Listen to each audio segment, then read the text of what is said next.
దర్శకుడు అఖిల్ కొత్తగా సింగర్ అవతారం ఎత్తాడు. సైమా అవార్డ్స్ 2017 వేడుకలో భాగంగా తన పాటతో సందడి చేశాడు. ప్రస్తుతం అఖిల్ హీరోగా దర్శకుడు విక్రమ్ కే కుమార్ దర్శకత్వంలో ఓ చిత్రం తెరకెక్కుతున్న విషయం తెలిసిందే. ఇందులోని ఓ పాటను సైమా వేడుకలో అఖిల్ స్వయంగా పాడి అలరించాడు. గతంలో సైమా కార్యక్రమంలో తన డాన్సులతో అలరించిన అఖిల్ ఈసారి సింగర్ గా ఎంట్రీ ఇచ్చి అందరికీ షాక్ ఇచ్చాడు. ఇక ప్రస్తుతం అఖిల్ హీరోగా నటిస్తున్న రెండవ చిత్ర షూటింగ్ శరవేగంగా జరుగుతోంది. త్వరలో సినిమాను ప్రేక్షకుల ముందుకు తీసుకురావడానికి చిత్ర యూనిట్ సన్నాహాలు చేస్తున్నారు.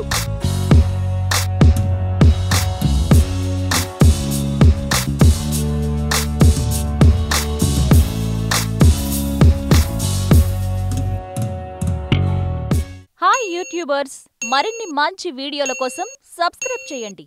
దాంతోపాటే బెల్ ఐకాన్ పై క్లిక్ చేయండి.